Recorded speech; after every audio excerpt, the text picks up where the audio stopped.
Let's move straight to our next conversation. As citadels of learning, university administration should be guided by integrity and transparency. Absence of this will only bring disaffection and disrepute. The chairman of the Governing Council of Admiralty University of Nigeria, owned by the Nigerian Navy, Dele Izoba, has resigned in protest following the controversial confirmation of a substantive vice-chancellor for the institution. The Ministry of Education had on the 5th of March confirmed Christopher Ogogo, a professor of African history, as the substantive vice-chancellor of the institution. The selection board assigned scores to the 5 candidates, with Lucian Chukwu scoring 83.41%, Christopher Ogogo 72.5%, Ifeoma Ije 69.16%, Sonny UK 60.83%, and Lawrence Omo Agoja 59.5%. The council chairman advocated the appointment of the highest scoring candidate, but some governing council members pushed for Professor Ogogo's appointment. In protest, Izoba denounced the decision as illegal and resigned as pro-chancellor and chairman of the university's governing council in a letter addressed to the Minister of Education. All right, Ike, talk to me. What is going on in Admiralty University? I mean, was the selection based on merit, or is this politics playing out here? I don't know how you could have a selection process facilitated by KPMG, which is a globally recognized, respected consulting firm, which ranked Professor Chukwu as the highest scorer with 83.41%, while Professor Ogbobo placed second with 72.5%. Only for the registrar of the universities to suddenly announce that Professor who's got number 2, second. So up till now, no one has told us that this is the criterion used. People need to know how a person who came second will suddenly become the... Then what is the essence of subjecting it to a test? Exactly. All the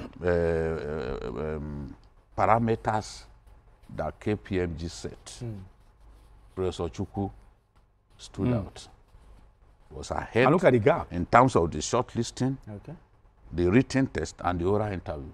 He was above all of them. But there were many professors who applied for this. This university is owned by the Navy. And people are also asking, how come you have a historian being chosen as head of a naval university, which is science and above somebody, above marine biologist. Marine biologist, exactly. Is area of competence is closer to what we are looking for by far compared to somebody who studied history. I'm not saying, oh, that has to be all the time. No. But this is a specialized university, and somebody who studied a course of study that is relevant. Shouldn't should that person be the one that you overlook? And even score the highest. Which criteria did you use? Now, what even angers me the most, the Minister of Education stepped in and said, no.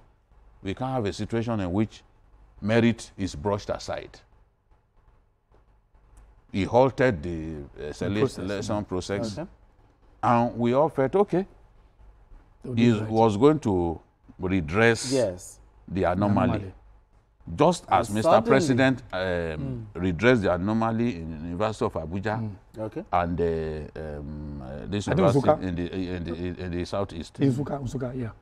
So what has happened here? Is it that this other person has powerful people in government and in the military, for the highest scoring candidate to have been overlooked. We will never be able to build a great nation if this kind of aberrant behavior is allowed to continue.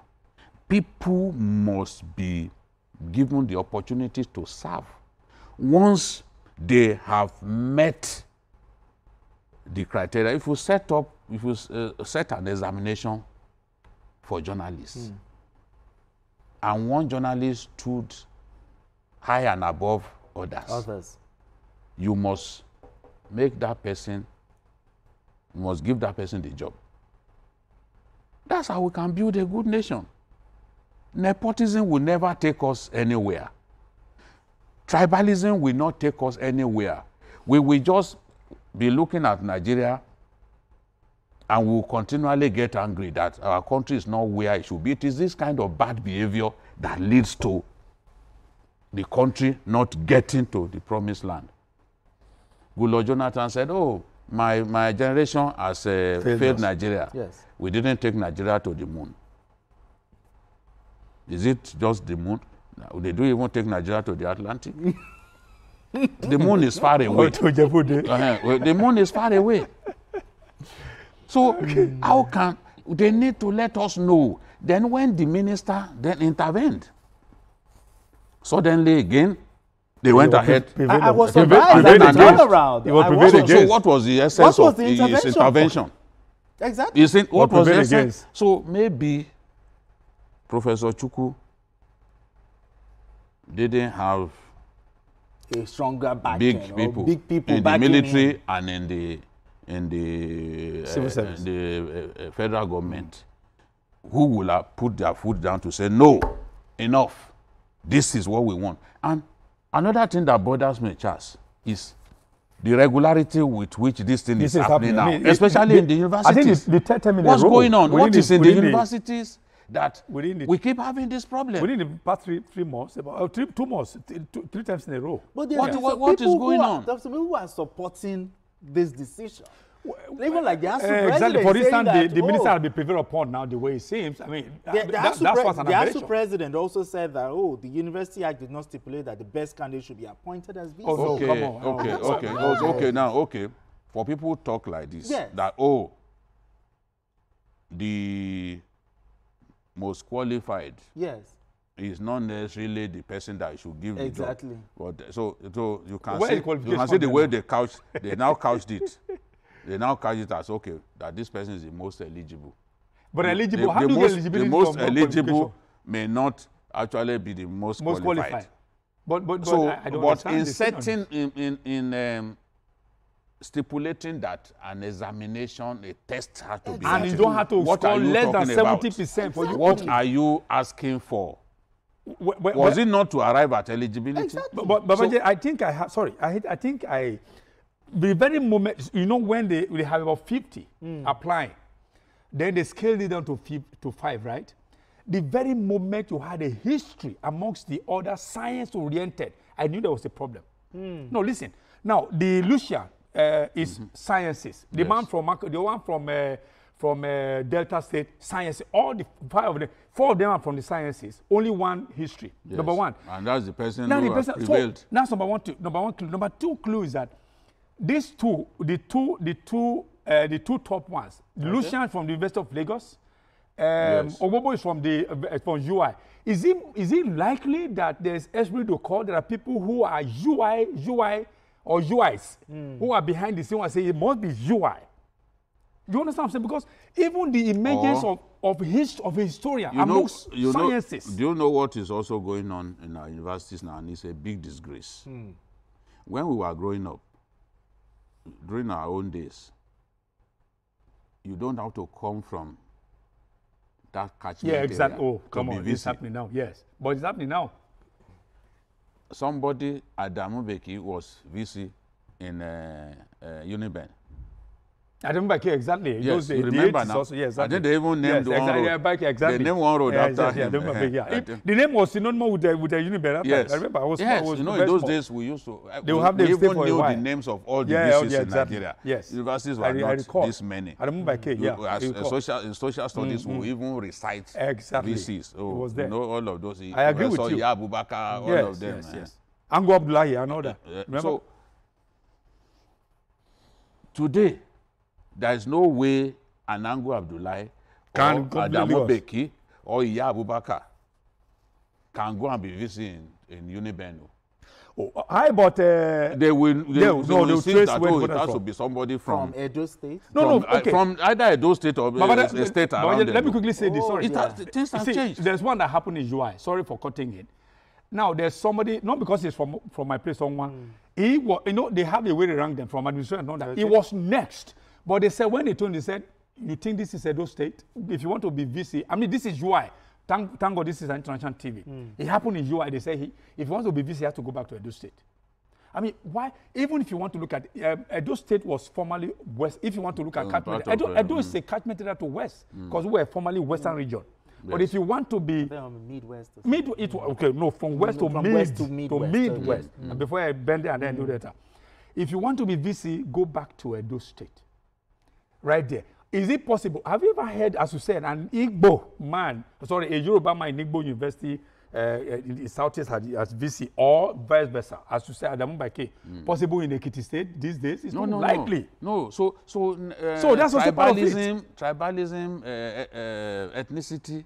They forstand that, and then now it's about what do you call it now? Most qualified and what? Most qualified. Eligibility. Eligibility has also crept in now. But let's also look at the pro-chancellor of the institution, Vice Admiral. But I like what he did. He resigned. He resigned because I won't be part of what he said. He said something. I pride myself in the ethos of truth, fairness, equity, transparency, and justice as the fundamental principles of leadership.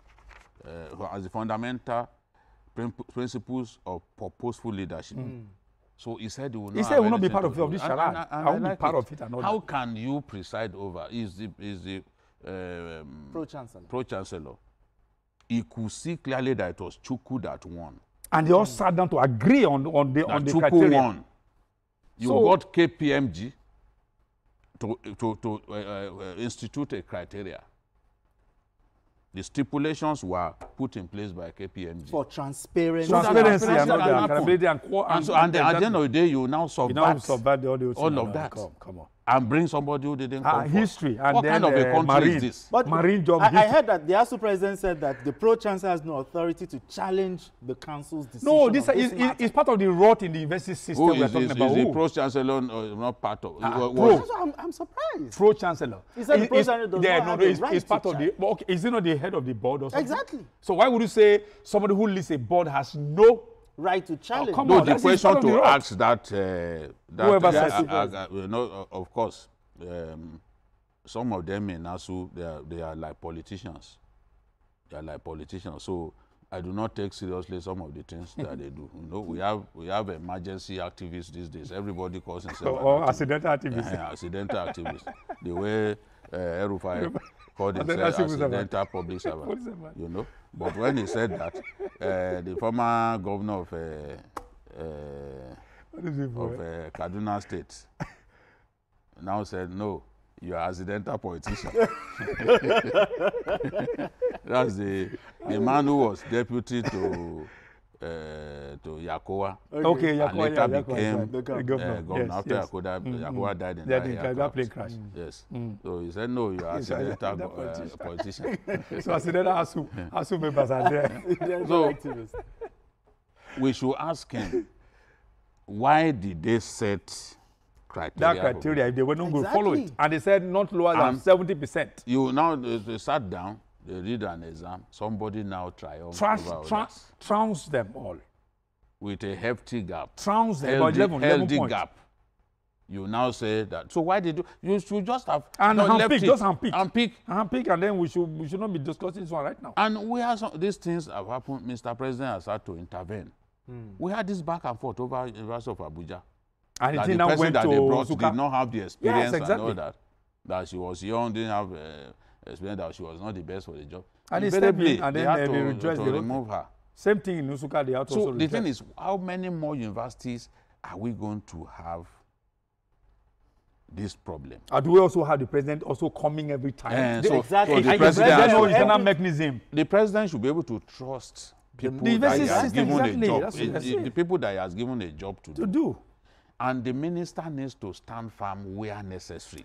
This one, look at the way Adamu stood firm over the UNILA crisis. You remember? I remember that. Adamu stood firm. Stood his ground. When the chairman of UNILA Council was bent on punishing the VC for no reason. Adamu stood firm. They lied against him. They said he stole money. He did it. Even some of our colleagues, as usual, they were used. But in the end, Adamu he came out, did this job. And it was cleared. And a new governing board was set up for the university. And Oluwatoyin Ogundipe was able to complete his term. That's a man who had done a lot for the university, but they were bent on disgracing him out of office. So, Mr. President should be able to trust his people that, okay, you will make sure that only the best is good enough to fill these vacancies. Mr. President doesn't have to step in on all of this. Is that not why he appointed the minister? He will step in on Rivers matter, where the elders have refused to play the role of elders. He will come here, university matter. He will step in. He will step in on. And he has other things. Yes. That, that are more important. 36 states are the president's constituency. The whole All right, gentlemen. Let's move straight to our third and final story.